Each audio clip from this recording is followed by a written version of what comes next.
With a major selection of the looks your kiddos love starting at just $4 in the Walmart app, a new school year means a stylish new them. Who knew? Find skater skirts and Crocs that say, I'm casual but cool. Sparkly sneakers that say, it's my classroom, you're just learning in it.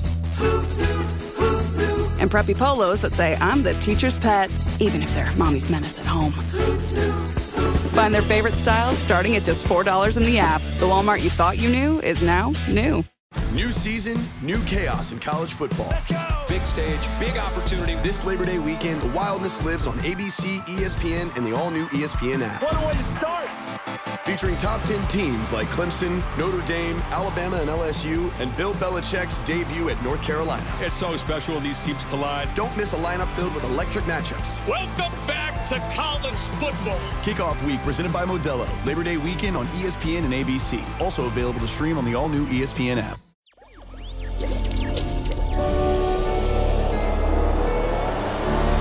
Electricast. Anything from that era, I'm just like, God, I wish I could have been there.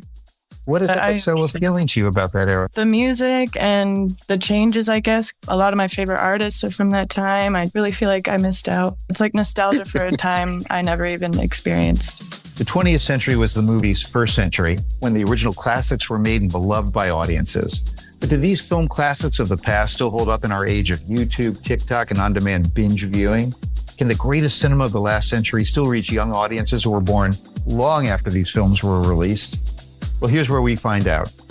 Welcome to Generation Film. The films were chosen by your two 20th century born hosts.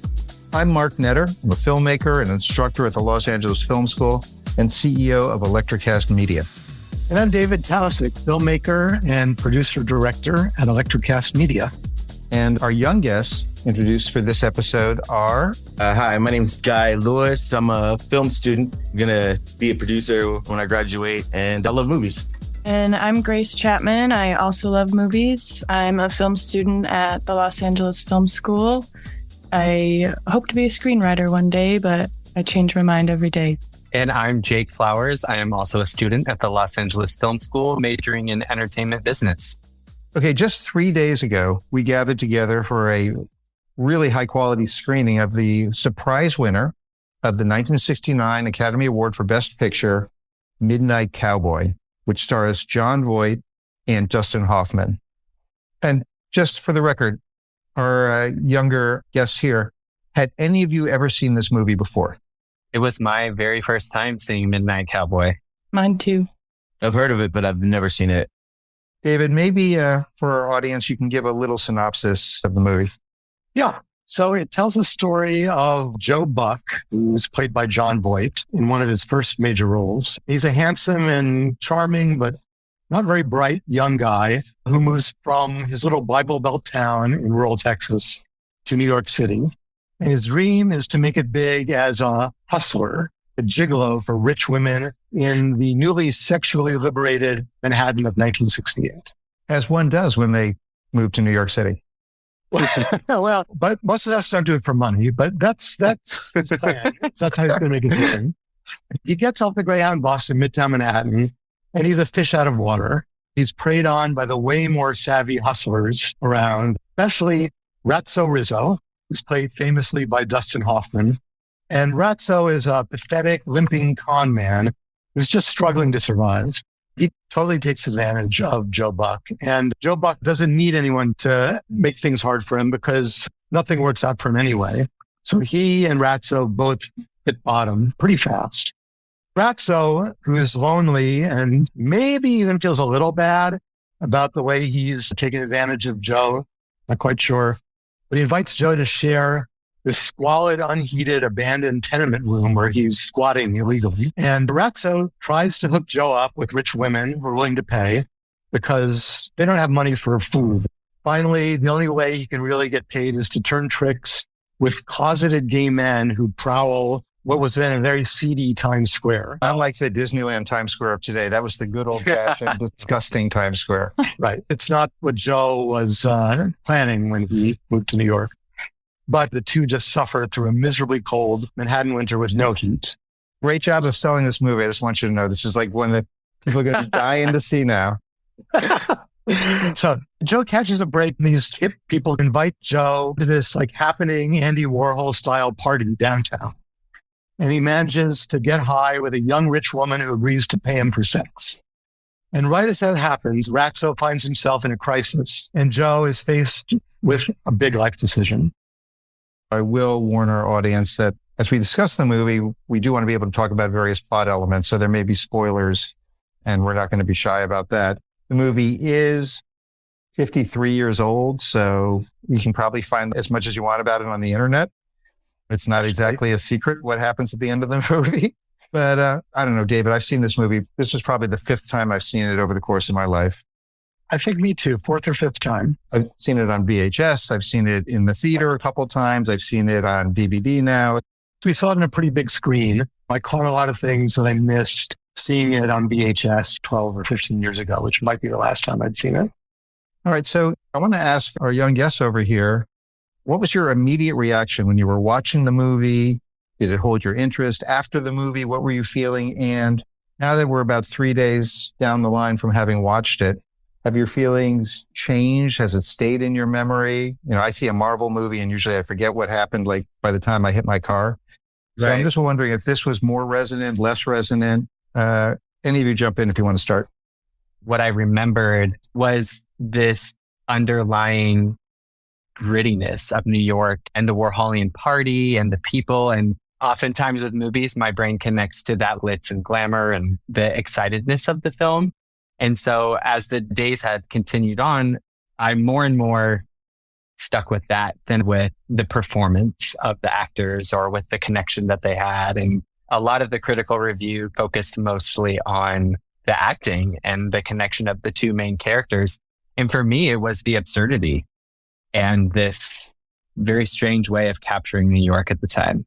So when you're talking about the grittiness and the Warhol type party, which had actual members of Warhol's factory as actors in it, but Andy himself didn't appear, were you feeling a sense of nostalgia? Were you feeling like it was like another world that you were fascinated to see explored? What is it about the grittiness and the depiction of New York City at the time that you think made such an impact on you? For me personally, New York is like a dreamland, and this caricature of dirtiness and the people on the street and they're not having the time of day for you and the adversity that the main characters face was a caricature of that in my mind. And so to see it in real time in 1969, as it was depicted by Hollywood, it was just almost this realism and this realization of those ideas. And I think to what you said about the party scenes and the nostalgia aspect of it is that I was excited and did I miss out on this amazing epic era of just raging and like being an art freak and and the fashion, and I connected so much with that and wanting to be there in that moment and be Joe Buck for a moment in my crazy fringe jacket and just fucking party my ass off with cool people. Now, Grace, you were just saying that you felt some of that same sense of FOMO. Yeah, definitely. Anytime I see anything from that era, I'm just like, God, I wish I could have been there. What is it that's so appealing to you about that era? Just the music and just the changes, I guess, because before that time, there was really no social movement like that. And I just wish I could have been a part of that to see it all. A lot of my favorite artists are from that time. I just really feel like I missed out. Yeah, it's like nostalgia for a time I never even experienced. Agreed. Let me ask you, there are a lot of social movements now. In fact, in some ways, things have gone back a little bit politically to the feeling of the 60s. Is there some way that you think the 1969 social protest environment was preferable to what's now? They were a little more serious about it. Like it just seemed more heartfelt and not so much like for show. Because nowadays, all you have to do is like post on Instagram and people are like, oh, you're an activist. But back then you actually had to like be about it and do something about it. Mm-hmm. And that they actually like made change. Like nowadays it feels like our protests are just in vain pretty much. A lot of them. I'm not saying that about everybody, but the general movement is just not the same compared to the late 60s, I think. Yeah, I agree. It's like it's a watered down version of what we didn't get to be a part of. And Grace, does that kind of encapsulate your feelings when you were watching the movie, or did you have a different kind of reaction watching it and then thinking about it afterwards? I enjoyed the movie a lot. I'm not very squeamish, but just the gritty rawness of it was a little hard to watch, but at the same time, I couldn't look away. And I really enjoyed it. And I've been thinking about it for a few days, and it's definitely resonated with me. You said it's resonated with you. Is there any particular image or images that pop up in your head now when you think about it a few days later? Definitely the Warhol party and a lot of Ratso. Dustin Hoffman really impressed me with his performance, and that character just, for some reason, I really was drawn to him.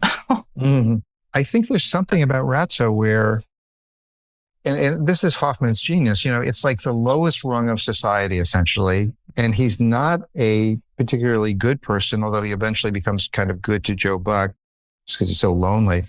But back then, that performance was like a landmark. People were talking about it for 10 years. Wow, I could see why. Right. That's crazy, because when I saw that performance by Hoffman, it just reminded me a lot of Rain Man. Which he won the Oscar for. Yeah. I know that this came out before Rain Man. The tone of voice and some of the cadence, I think he kind of drew from that character of Rizzo. But the thing that struck me is how much Angelina Jolie looks like her dad. I know. There were so many times where it was like, that's Angelina Jolie. And just to be clear for our audience, Jon Voight, for those who don't know, who plays Joe Buck, is Angelina Jolie's estranged father. Right. And when he made the film, he was in his young 20s. So he was similar to the age that Angela Jolie was when we were introduced to her. What's funny to me is I think we didn't really notice that resemblance because we saw Jon Voight first, and then we saw Jon Voight get old over the years. And then much later, Angelina Jolie showed up. First 10 minutes, I was so distracted. All I could see was Angelina Jolie. I was like, what is a beautiful woman doing in this cowboy hat? I think this is going to be one of the interesting things in this podcast series, I hope, because time goes by and the difference between seeing Rain Man first and then seeing this, it's very different from seeing this in 1969, or I didn't see it in 69 because I was 10 years old and it was rated X. So I probably saw it in 1979 or so. But even seeing it then, it was still the new style of acting. The only thing people had seen Dustin Hoffman in until then was The Graduate, where he plays Benjamin Braddock, this really clean-cut guy right out of college, lives in the suburbs, rich parents.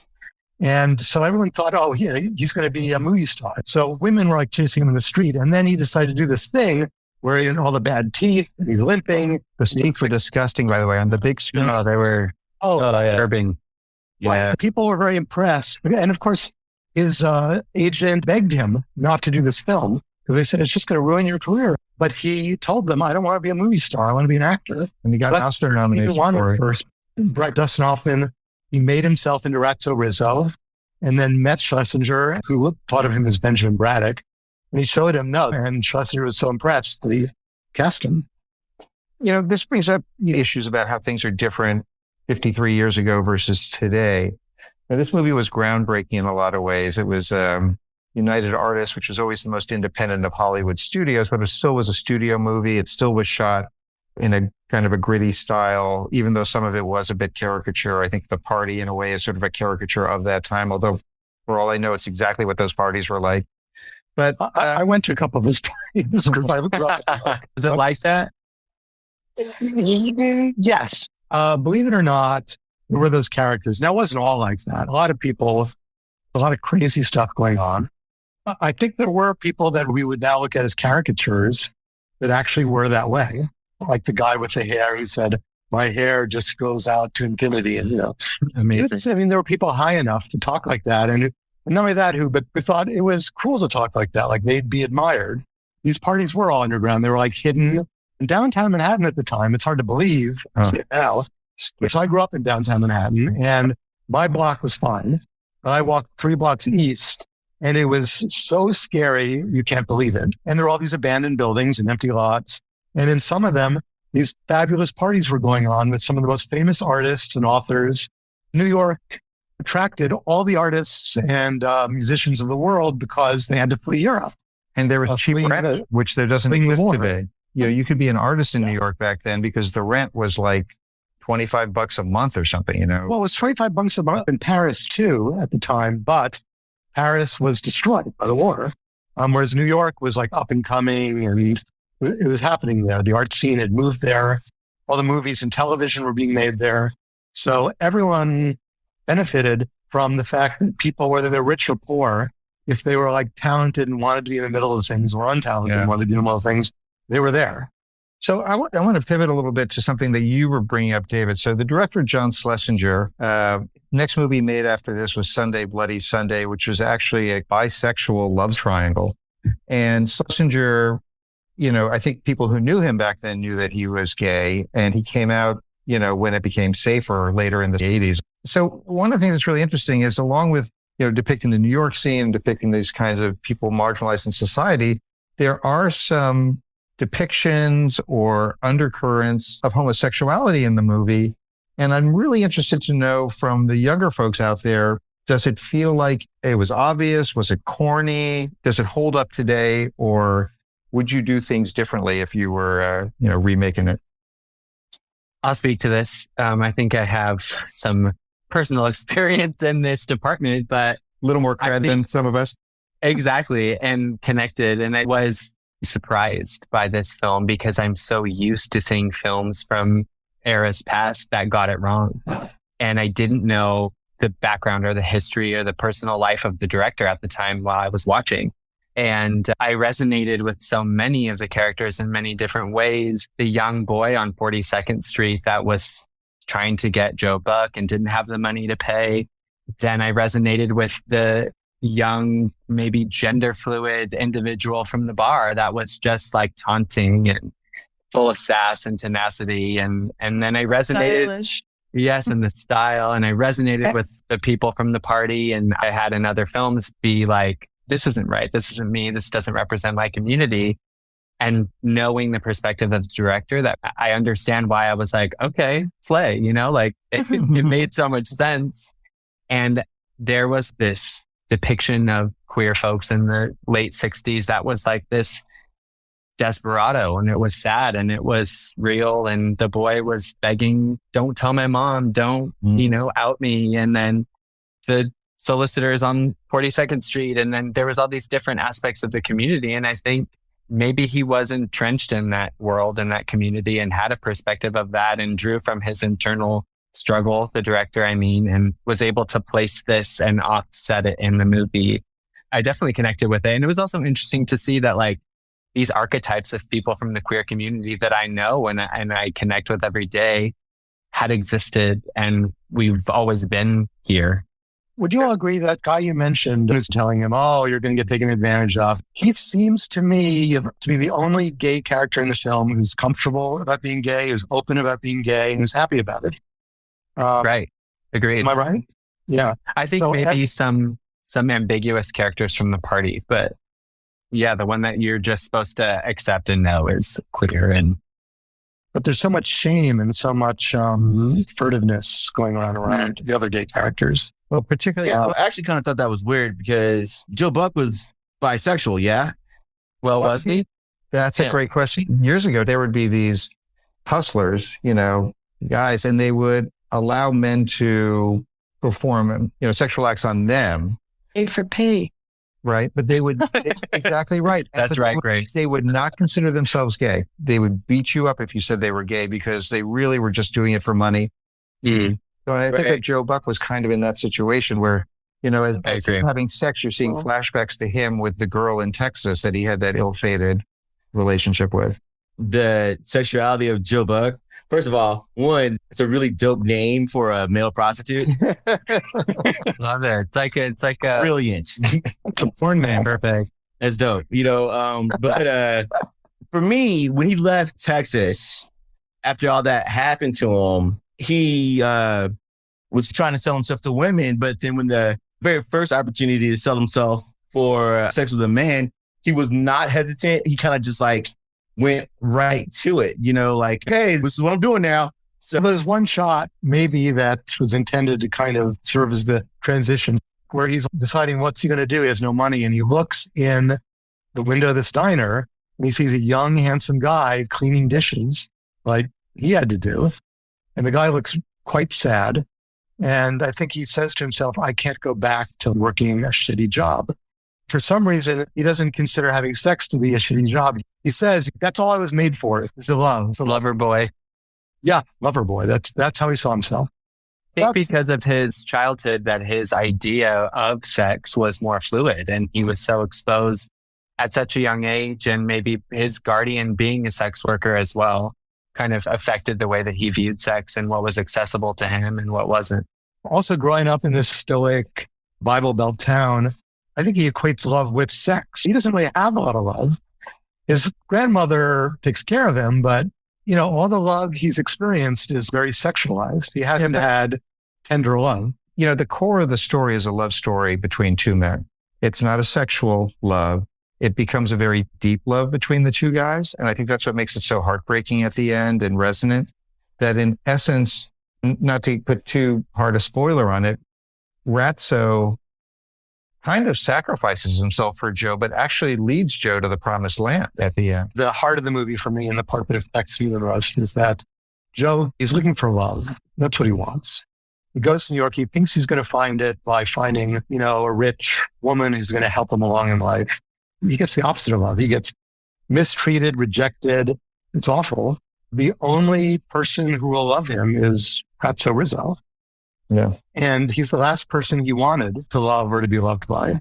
I'd like to talk for a second about, even though it's really a movie about two men, there are some women in the film. And we have Sylvia Miles, who appears as the woman who kind of out-hustles Joe, manipulates him. And then you have Brenda Vaccaro from The Party, who almost is like a guardian angel or something. So, maybe this is a good question for Grace. Did you identify at all with any of the women or even with the guys? How do you feel about the depiction in the film of the female characters? I thought they were depicted in mostly an intelligent light, because most movies kind of depict women not in the best light. But I really liked the first woman who out-hustled him. She was pretty funny and dramatic. The only woman I kind of had a problem with was the girl from the flashbacks, like with all the rape. I didn't understand what they were trying to say with that. That was kind of my only issue with the movie. I don't know. I just feel like rape scenes are not necessary. Right. And it's not as... Yeah, it wasn't graphic. It's like so crazy to me that it's rated X, but it's just about these scenes. You don't see anything graphic. And it was re-rated as an R a few years later. So I learned something interesting about that too, which is the MPAA actually wanted to rate it R, and the studio insisted on the X rating. Arthur Krim, the head of the studio, insisted they rated X. He says it was for two reasons. One, he was worried about young people seeing this film. He had a psychologist friend. The textbook that psychologists used described homosexuality as a disease. I mean, it's crazy. Now we think that's crazy, but that was the mainstream. So you listen to that guy because that guy was a big authority figure in the psychiatric community. And he didn't want to damage anybody psychologically. Wow. The other thing is he kind of realized as it went along that maybe the X rating was an interesting publicity angle. There weren't very many X-rated films. And this was before the porn industry basically usurped the X rating, which led to the NC-17 rating from the MPAA to distinguish between porn films and just films that anyone under 17 couldn't go to.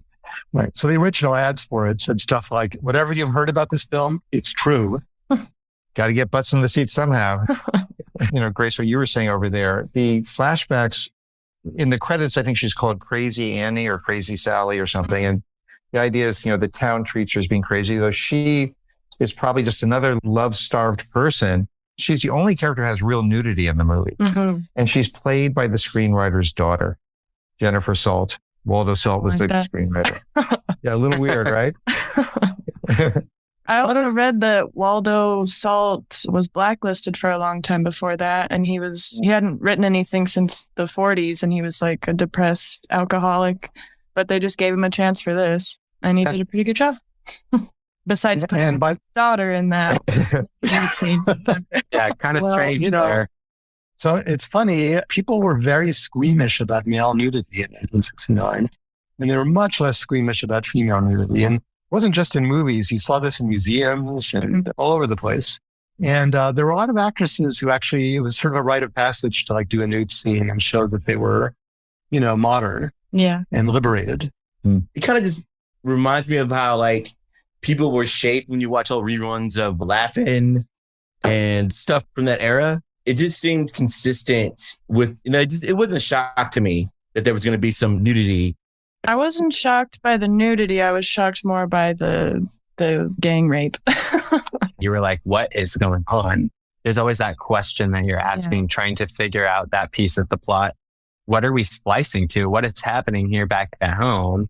But we see and we can feel that it emotes this painful memory and that it adds to the character of Joe Buck and his lonely spirit. And another thing that I wished had developed a little bit more was the experience he had after he tried to get the money and met that really young John on 42nd Street and the way in which he may have seen himself, the desperation. And he was like, oh shit, this is me. I can't beat this guy up for some chump change because I'm just in the same exact spot as him. We're desperate. Did he beat that guy up though? He started to, and then he kind of stopped himself and was whatever, I'm going to let you go. You know what I mean? Wait, which boy? Are we talking about the guy that... Not the guy from the hotel room. Yeah, the young boy from the bathroom on 42nd Street outside the theater. Played by Bob Balaban, who has gone on to an incredible acting and producing career. Looked familiar. Yes. Yeah, I know he's been in like Gosford Park. His dad was a movie executive. What does every USAA member have in common? Family. We're one big family who supports the military community and their eligible families. And if you, your parent, or spouse served, you could join our family and save big on auto insurance. Visit USAA.com/join today to check your eligibility. Membership eligibility and product restrictions apply and are subject to change. USAA means United Services Automobile Association and its affiliates, San Antonio, Texas. How do you top your love for your cat? With a cascade of decadent savory gravy over a mouth-watering mousse pate. Fancy Feast Gems. 2 gourmet pâtés in one convenient pack. Simply peel and plate to reveal a pyramid shape that makes eating delightful and pamper her with an experience as extraordinary as she is. Turn the everyday into the extraordinary with Fancy Feast Gems. So it's interesting. I remember Waldo Salt in an interview that I saw talked about how for screenwriters, he had great advice about flashbacks. He said they should always be in the present tense. And every time you see a flashback with Joe Buck, it's because that's what Joe Buck's thinking at that time. And it made me think about the idea of trauma. The first time I saw this movie, I was so shocked by those scenes where the good old boys literally pull him out of this woman, and separate them and brutalize both of them. This time, I'm kind of waiting for it and I'm kind of used to it. It still was disturbing, but I remember the first time I saw it, I felt traumatized watching it. Yeah. How humiliating and, emasculating, and it's not a Hollywood movie where Joe Buck saves the day. Yeah, he saves the girl. No, he's brutalized, as you say. And most of those flashbacks occur when he's looking at his reflection in a window or someplace. He's reflecting on how that's a big part of him. And I think the reason why all those scenes were included is apparently the first half of the book is all set in Texas. And it's not until halfway through the book that Joe Buck goes to New York. So Waldo Salt, I read, got the job because he told John Schlesinger, look, we have to start with Joe Buck going to New York. All that Texas stuff, we'll get it in there somewhere, but the story starts when Joe Buck goes to New York, and that's what I want to start with. Yeah. And so that's why they did it, I think, as flashbacks. But they felt they had to include it because it's Joe Buck's backstory. Well, I thought that the whole use of flashback in this way, this is me trying to use my film school knowledge, was really a way to raise tension steadily, where you're constantly thinking about what happened in Texas, what happened with this girl, what happened to Joe Buck, what's going on there.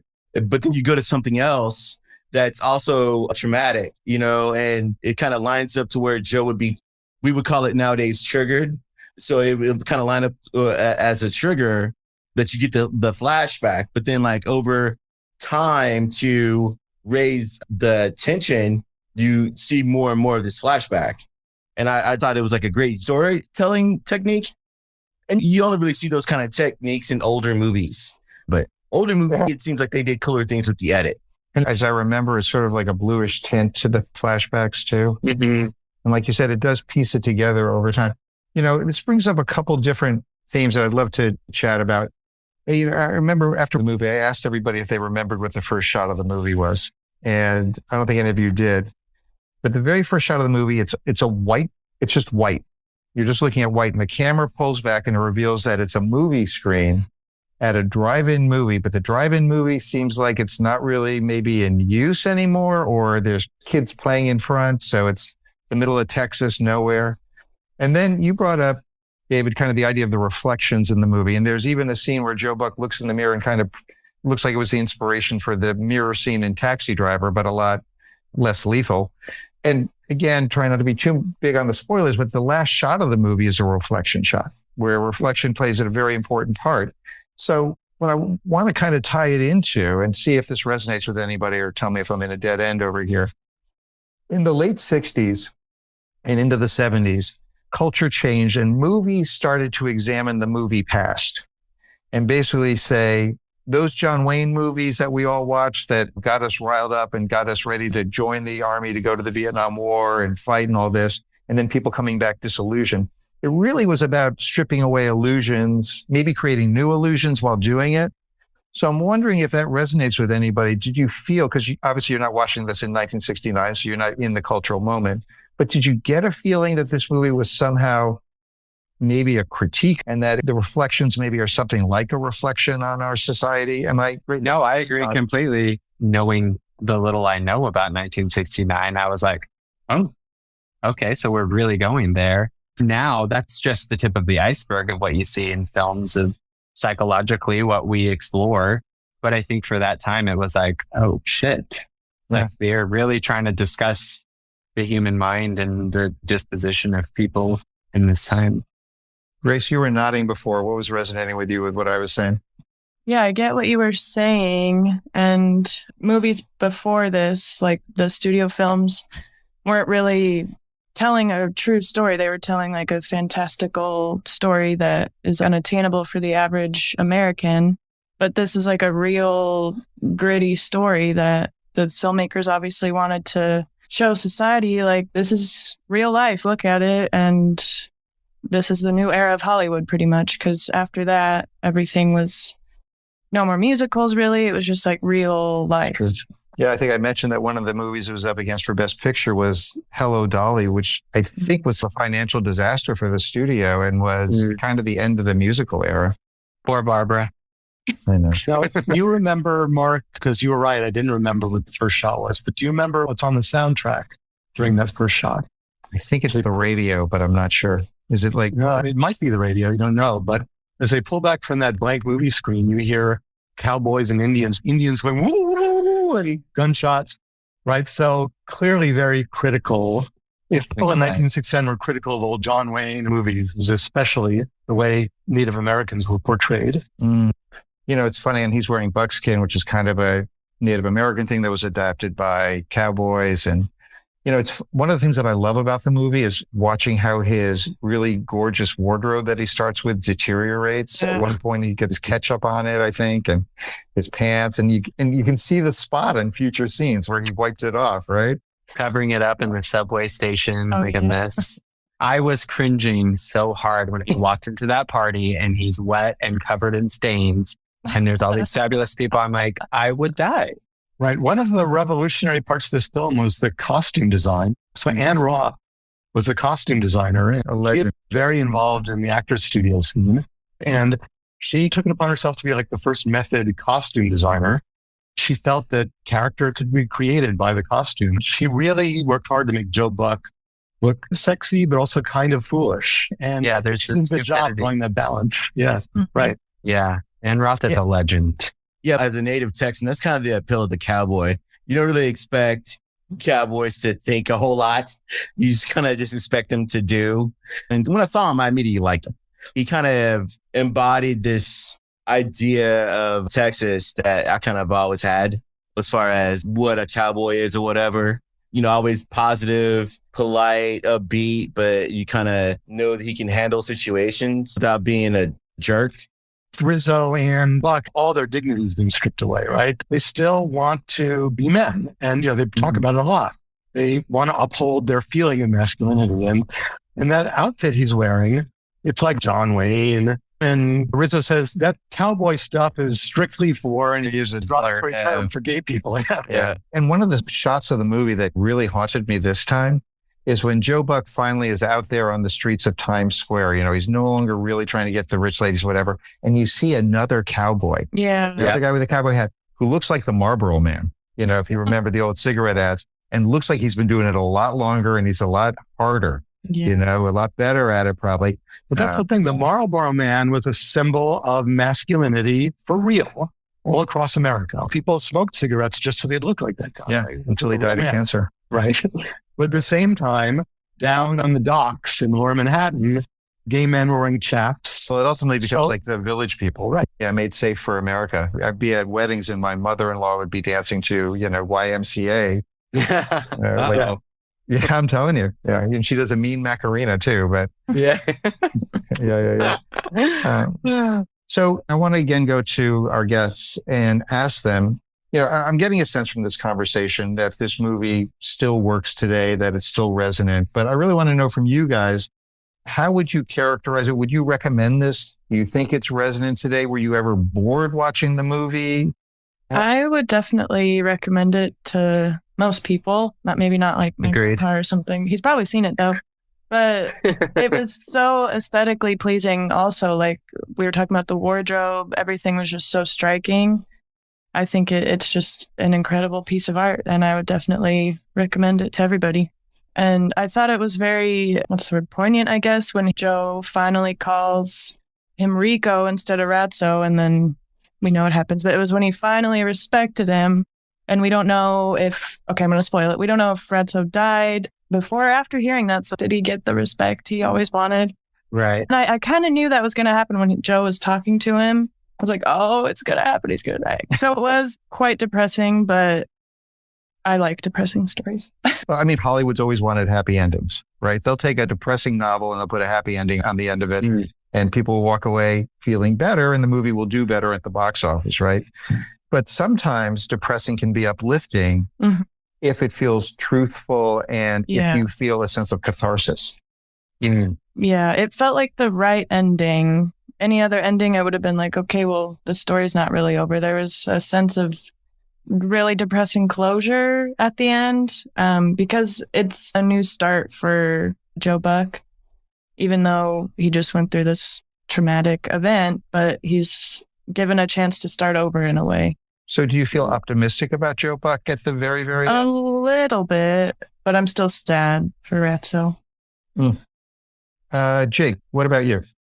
Yeah, I think I completely agree with Grace that I tend to resonate with this depressing tone in film, and I wish that we could explore it more.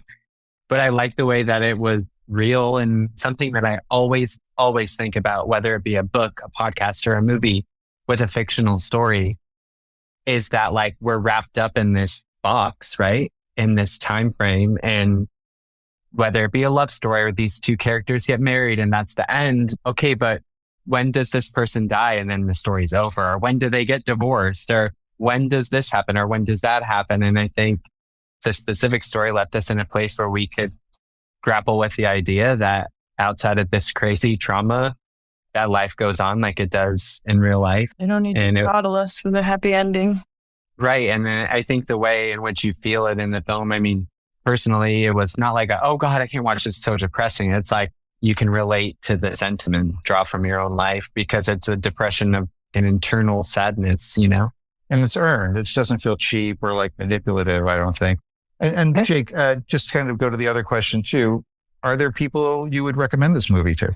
Absolutely. I think I know so many people in the fashion world that will need or should see this if they haven't already.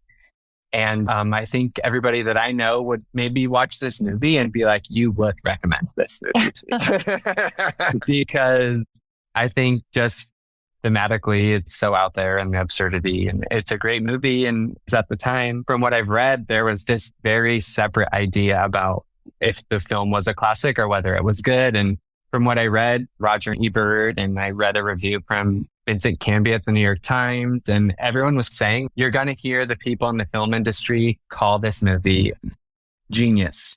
And they're going to throw that word around. And there was a really like negative critical review from the film reviewers. And I think that says something as well. But I don't think a good movie leaves every single person. You know, I hate to be a fashion nerd, but Alexander McQueen once said that real fashion should allow you to leave a runway show feeling love and disgust. I think those two things really are true of this film. And I would, in short, recommend it to everybody, whether I felt they could handle it or not. Guy, your feelings about recommending the movie and about whether it's depressing, uplifting, your feelings? Well, it's an easy recommend. One, everybody should go see every film, whether good or bad, because, and especially like film students, bad movies tell you what not to do and what to do. But this isn't anywhere near bad at all. There's some like really good stuff as far as like the shot selection and the pacing and things that you would never see. Like there was a coin slot on a television.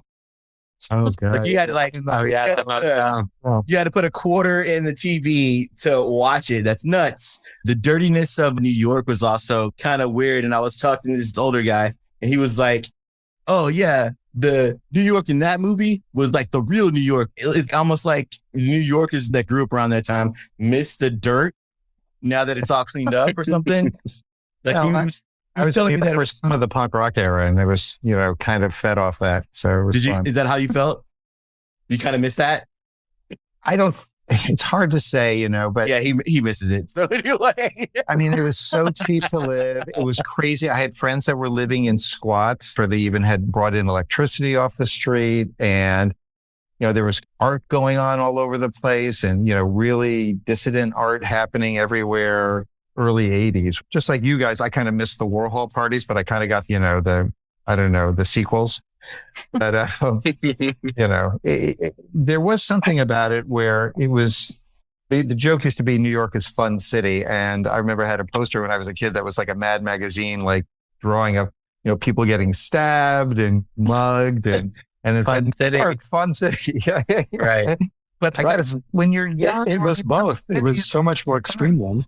I mean, I grew up in Greenwich Village, right? And every time I walked out my door to go to school or to go to a store or whatever, I'd see something I'd never seen before and something interesting would happen. I mean, it was very stimulating.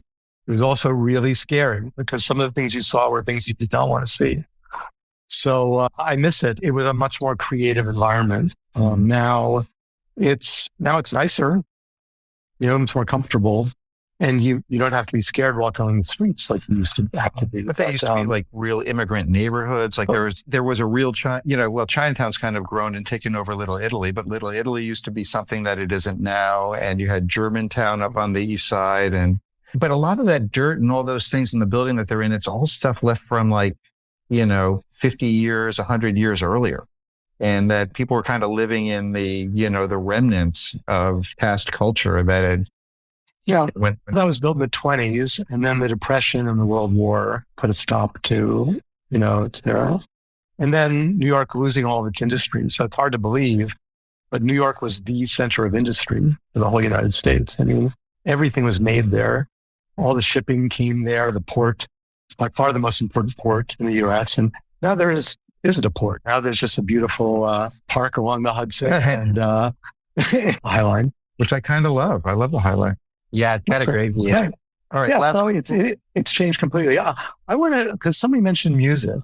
And I think... oh, God, yes. Yeah, we saw the movie 3-4 days ago. I still can't get that song out of my head. Yeah. Everybody's me either, yeah. Yeah, right. That's in there. It's in there good, so, yeah. I actually did a little research of the music because I was curious. It's like, okay, I'd like to hear what you think. Yeah, Grace, why don't you start? Bob Dylan actually wrote a song for the movie. It didn't make it because he submitted it too late. Lay, Lady, Lay, which is not one of my favorite Bob Dylan songs. So I'm kind of happy it didn't make it. But yeah, it's interesting that he wrote it for the movie. I had no idea. The harmonicas theme from Midnight Cowboy is written for the movie. by John Barry. That's a completely separate track, right? Because Everybody's Talking About Me is really what opens the movie. Everybody's Talking, though, is what Harry Nilsson does. Fred Neil wrote that song. So Fred Neil was a very, very popular folk singer in Greenwich Village on McDougal Street in the early 60s. So much so that like the first day that Bob Dylan arrived in Greenwich Village, he went to the Café Wa to see Fred Neil. Harry Nilsson was doing an album called Aerial Ballet, I think. And the producer insisted it needed one more song. He said, it's only 9 songs. You need one more song. And he wanted Nilsson to record this song. And Nilsson didn't want to record it because all the other songs were written by Nilsson.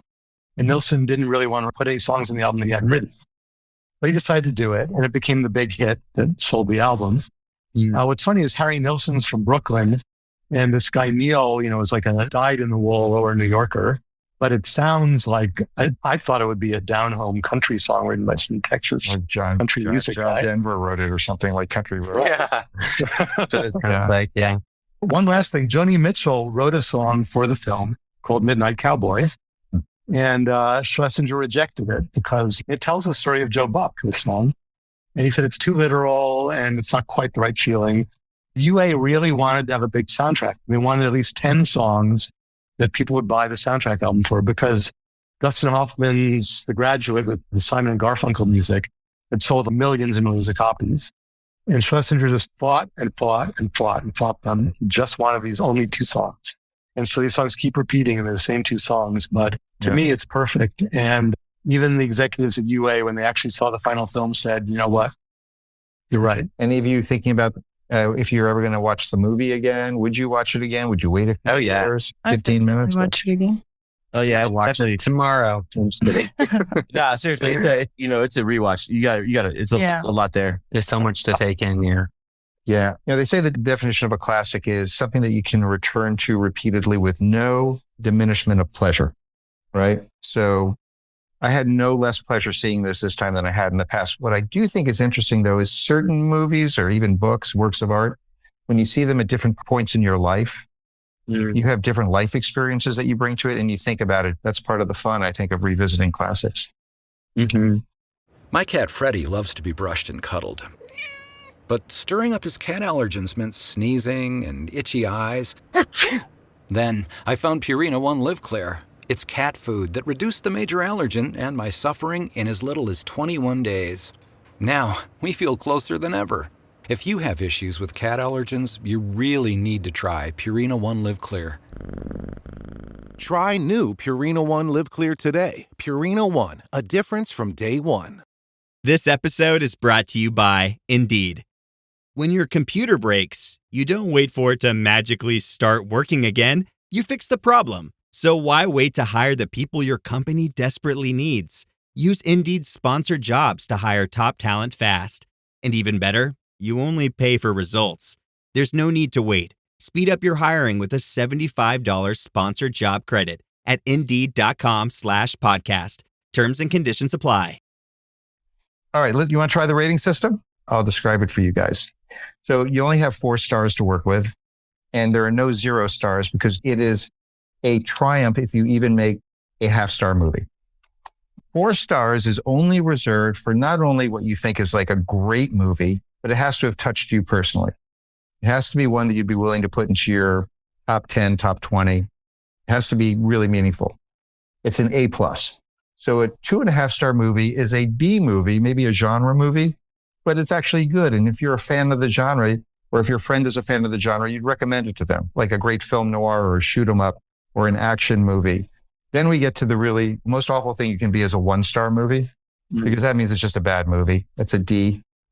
But the half-star movie is a movie that's so bad, but it's kind of fun to watch it for like camp reasons or because we know it's stupid and terrible, like Plan 9 from Outer Space. One might argue Showgirls is a little bit of a half-star movie, right? It's not a good movie, but it is kind of fun to watch.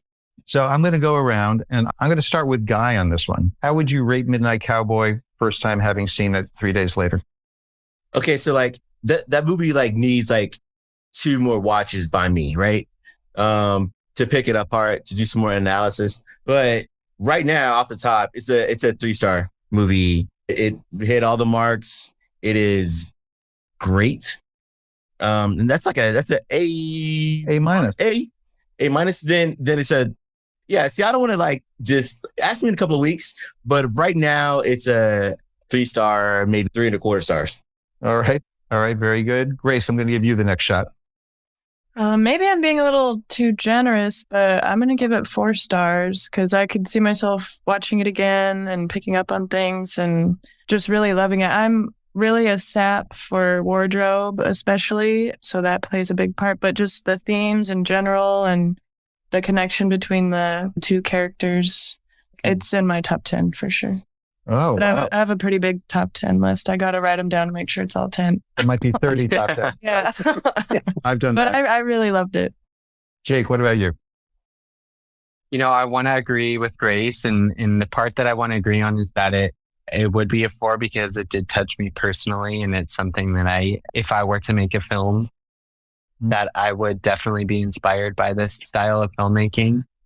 So I'm going to give it a 3.5 because I think it's a classic and that I would recommend it to people. Mm-hmm. All right. I'm going to go to David. So I think the first time I saw it, I probably would have given it a 3.5.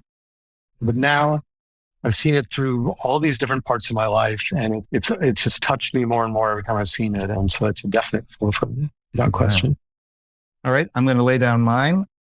It's a 3.5 for me, but only because my 4 stars are a little bit crowded. And, you know, who knows, on a given day, I might change my mind about it. You know, one of the things that I thought was impressive about this movie was that it's saying a lot of things. It's a portrait of, you know, an anti-Hollywood, anti-cowboy kind of revisionist thing, but it's also a portrait of America. You know, it starts off in Texas, goes to New York City, the exact opposite. When they take the bus out of New York at the end, it's almost like a breath of fresh air and also a little bit like you've lost your footing, you know, and now you're back in America. Yeah, it's not the grime and the awfulness of New York, but, you know, that was kind of exciting back there, right? Even the shittiness was exciting about it. And it even ends up in Florida, you know, on the edge of coming into Miami. So it really is a portrait of America. And that's what I think makes it epic. I think that's what makes it feel bigger than just a 2-person character story, which the genius of the movie is that core of those 2 characters and those incredible performances is what makes the movie kind of great. But I think that kind of bigger picture about America is what makes it worthy of Best Picture. It's what makes it a big movie. And I think it's a lesson for filmmakers. You don't necessarily need $100 million budget to make a big movie. There are Marvel movies that feel smaller than this to me. Oh, yeah. So for me, what's that? I read the budget was under $4 million. Yeah. Which back then would it be like a 30 million movie today, maybe? It still would be that high was $4 million. They had to steal a lot of shots in order to keep New York looking real with a telephoto lens from inside a van, so people wouldn't know they're making a movie. And that's why, so when Jon Voight and Dustin Hoffman are crossing the street, and there's that it's probably the most famous line from the movie. You mentioned Taxi Driver, you know, are you looking at me? And the equivalent in this movie is Ratso Rizzo going, hey, I'm walking here. And there's a huge controversy as to whether that was improvised. And I've heard now 3 stories. So Dustin Hoffman insists it was improvised. John Schlesinger says it was in the script. Wasn't there a story that he improvised the line and then Schlesinger did 3 more takes? That's what Schlesinger says. But to complicate that, I just recently read, whoever is listening to this, maybe you'll check and do your own research. Apparently, in the original script, before the film was shot, the whole thing is in the script. Hey, I'm walking here in the cab. And that the guy driving the cab was a member of the crew. All right. Well, clearly there's a lot of depth to this movie. And I just really want to thank Guy Lewis. I want to thank Grace Chapman and Jake Flowers. Thank you all for being here. Thank you for having us. It's fun. Oh, good. You guys had a good time? Mm-hmm. Oh, yeah. I hope we can come back and watch some more movies with you guys. I want to thank my longtime friend and co-host, David Tauzik. Thank you, Mark. So I'm Mark Netter. If you like our show, please tell your friends, rate and review the show so others can find us as well. Generation Film is an Electrocast production. Our producers are Dave Tauzik and Guy Lewis. Our executive producers are Mark Netter and Peter Rafelson. Please join us on our next episode where we will see how another classic film plays for a new generation of movie lovers. Electrocast. Hey guys, it's your girl Yasia. I want to share some really exciting news with you. I just dropped my first ever single, Spell on You, off my upcoming debut EP, Devil's Room, on RM Records. It's simply devilicious. Check out Spell on You wherever you listen to music. Bye for now. I never thought I'd fall in love like this. It's time to close the chapter, but I think I needed this. Electricast. Welcome to the Candle Power Hour. Come with us backstage, behind the scenes of show business spanning over 4 decades and bringing you the experiences that can only be told by the people who were there. Our guests are from the A-list, the F-list, and everyone in between. Get set for some of the most insane, hilarious, and inspiring stories you will ever hear. I'm Mercury. And I'm Diego. Your host for the Candle Power Hour.